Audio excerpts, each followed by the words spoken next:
దేవునికి స్తోత్రం. ప్రియమైనటువంటి దేవుని బిడ్డలారా, ఈ ఉదయకాలం ముందు మరొక దినాన్ని దేవుడు మనకు అనుగ్రహించాడని ఎంతగానో దేవునికి కృతజ్ఞతాస్తులు చెల్లించుచు, అలాగే మీ అందరికీ నా హృదయపూర్వక వందనాలు తెలియజేస్తున్నాను. దేవుని బిడ్డలారా, యెహోవ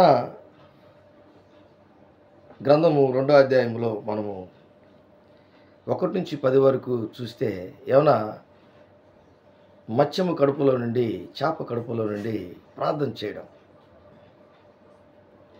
దేవుని బిడ్డలారా మత్స్యము కడుపులో నుండి ప్రార్థన చేయడం. కాబట్టి ఈరోజు యెహోవ అంటే గువ్వ అని అర్థం. గువ్వలాగా ఎగిరిపోయేవాడు అనమాట. దేవుని సన్నిధానంలో నుంచి వెళ్ళిపోయాడు. ఆయన నినివేకు పొమ్మంటే తర్షీషుకి వెళ్ళిపోయాడు.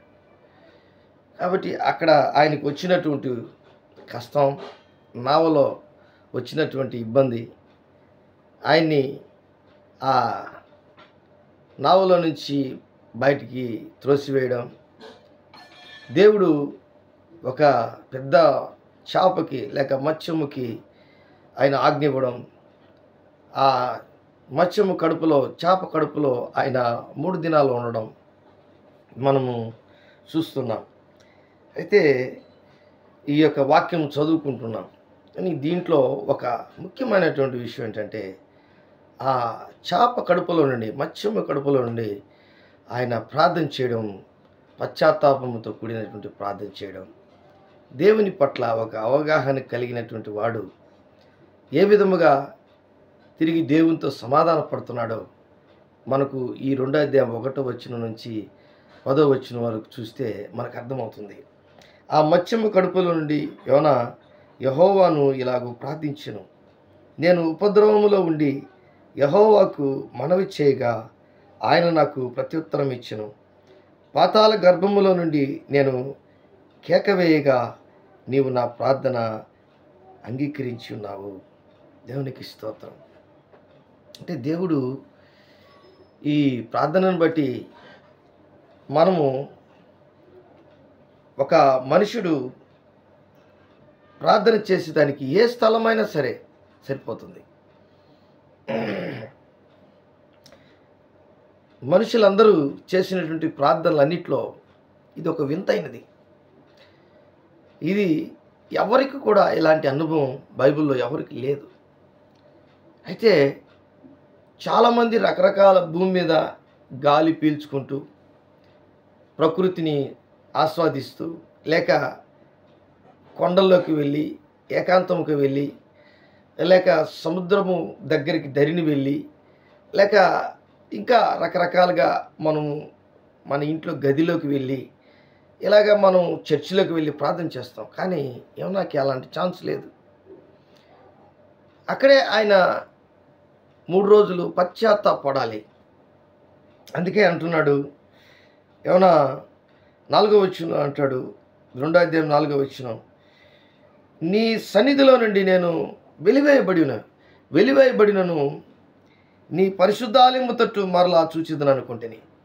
అంటే దేవుని సన్నిధిలో నుండి ఆయన తనకు తాను పశ్చాత్తాపడుతున్నాడు. నీ సన్నిధిలో నుండి నేను వెలివేయబడినను నీ పరిశుద్ధాలయము తట్టు మరలా చూచేదని అనుకుంటుని. కాబట్టి మరలా దేవుని దగ్గర అడుక్కుంటున్నాడు, ప్రభువా నన్ను క్షమించు, ఇదిగో నేను తప్పు చేశాను అని ఆయన మనసులో ఉన్నటువంటి భావాలు చెప్తున్నాడు. మరలా చూడండి, 6వ వచనం, నేను మరెన్నటికీ ఎక్కి రాకుండా భూమి గడియలు వేయబడి ఉన్నవి. పర్వతముల పునాదుల్లోనికి నేను దిగి ఉన్నాను. నా దేవా యెహోవా, నీవు నా ప్రాణము కోపములో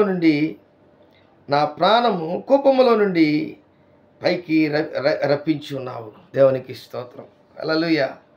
ఈరోజు చాలామంది జీవితాల్లో వారి ప్రార్థన ఎలాగుంటుందంటే, ప్రభువా నాకు ఈ అవసరం ఉంది, నాకు ఈ యొక్క అవసరం ఉంది, ఈ కష్టం ఉందని చెప్తున్నా. నిజమే, నాకు వచ్చినటువంటి కష్టం చాలామందికి ఎవరికి రాదేమో. ఒకవేళ అలాంటి కష్టాలు ఉంటే కూడా దేవుడు తప్పిస్తాడు. అలాంటి బాధ, అలాంటి పరిస్థితుల్లో అంటే మరణాంతకరమైనటువంటి పరిస్థితి. కనీసం 3 రోజులు చేపకి ఆహారం లేదు. అది ఎక్కడికైనా బాగా తిరిగితే కనీసం ఆ లోపల ఉన్నటువంటి అవయవాలన్నీ కూడా కదిలి ఏమైనా అరిగిపోవచ్చేమో చెప్పలేము.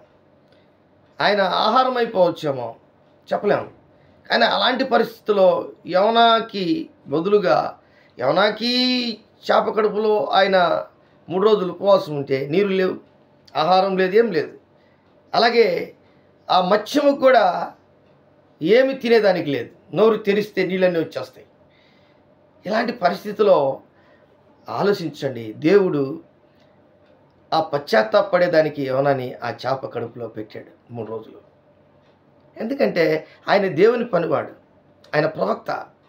నీనెవేకి వెళ్ళాలి, ఆయన అందరికీ సువార్త చెప్పాలి, ఆయన ఉగ్రతను చెప్పాలి, దేవుని ఉగ్రతను చెప్పాలి, వారందరూ పశ్చాత్తాపడాలి.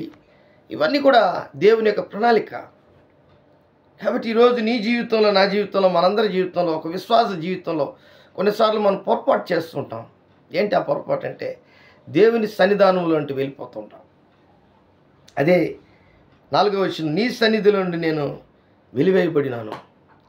వెలివేయబడినను నీ పరిశుద్ధ ఆలయము తట్టు మరలా చూచేదని అనుకుంటుంది. అంటే పోవద్దన్న ప్రదేశానికి వెళ్ళాడు. నినివేకు బొమ్మంటే తర్షీషుకు వెళ్ళాడు. అక్కడ ఎన్నో అతని వల్ల నావకు కూడా నష్టం వచ్చింది. నావికులు కూడా కష్టపడ్డారు, భయపడ్డారు, దిగులు పడ్డారు, చనిపోతారు అనుకున్నారు. కానీ ఈ యొక్క యోనా నిద్రపోతున్నాడు. ఆయన లేపి తీసుకొచ్చి, ఈ నావలో ఎవరు భయంకరమైనటువంటి తప్పు చేసిందంటే నేనే ఆ దరిద్రం, నేనే ఆ శాపం, నేనే. నన్ను ఈ సముద్రంలో వేస్తే అప్పుడే ఈ గాలివానంతా ఆగిపోతుంది. కాబట్టి ఎవరింటికి ఎవరు దరిద్రమో మనం ఒక్కసారి ఆలోచిస్తే మన ప్రార్థనా జీవితం, పశ్చాత్తాపంతో కూడినటువంటి ప్రార్థనా జీవితం మనకు అవసరం. చూడండి, నేను యెహోవాను 7వ వచనం, నేను యెహోవాను జ్ఞాపకము చేసుకుంటుని. దేవుని జ్ఞాపకం చేసుకున్నాడు. నీ పరిశుద్ధాలయంలోనికి నీ యొద్దకు నా మనవి వచ్చెను. దేవునికి స్తోత్రం. నీ పరిశుద్ధాలయంలోనికి నీ యొద్దకు నా మనవి వచ్చెను. ఎంత గొప్ప విషయం. కాబట్టి దేవుడు ఖచ్చితంగా నీ మనవి ఆలకిస్తాడు, నీ ప్రార్థన ఆలకిస్తాడు. ఆయన నీ ప్రార్థనకి జవాబు దయచేస్తాడు ఖచ్చితంగా. 9వ వచనం అంటాడు, కృతజ్ఞతాస్తులు చెల్లించి నేను నీకు బలులు అర్పింతును. నేను మొక్కుకొనిన మొక్కుబడులను చెల్లింపక మానను. యెహోవా యొద్దనే రక్షణ దొరుకును అని ప్రార్థించాను. ప్రియమైనటువంటి దేవుని బిడ్డలారా, ఈ యొక్క ఏమైనా పశ్చాత్తాపడినట్లు తిరిగి నీవు కూడా ఒకవేళ చిన్న పొరపాట్లు, చిన్న దేవునికి ఇష్టం లేనటువంటి పనులు చేసినట్లయితే మనం పోవద్దన్న ప్రదేశానికి వెళ్ళకుండా, పొమ్మన్న ప్రదేశానికి పోకుండా, పోవద్దన్న ప్రదేశానికి మనం వెళ్తూ ఉంటే దేవునికి కూడా కోపం వస్తుంది. ఇలాంటి పరీక్షలు పెడతాడు మనకు. కాబట్టి అలాంటి భయంకరం పరీక్ష మనకు వద్దు. కాబట్టి ప్రార్థన చేసుకొని దేవుని చిత్తానుసారంగా జీవిద్దాం. దేవుని జవాబు పొందుకుంటాం. మన ప్రార్థనలకు దేవుడి జవాబు అనుగ్రహించే దేవుడిని నమ్ముదాం.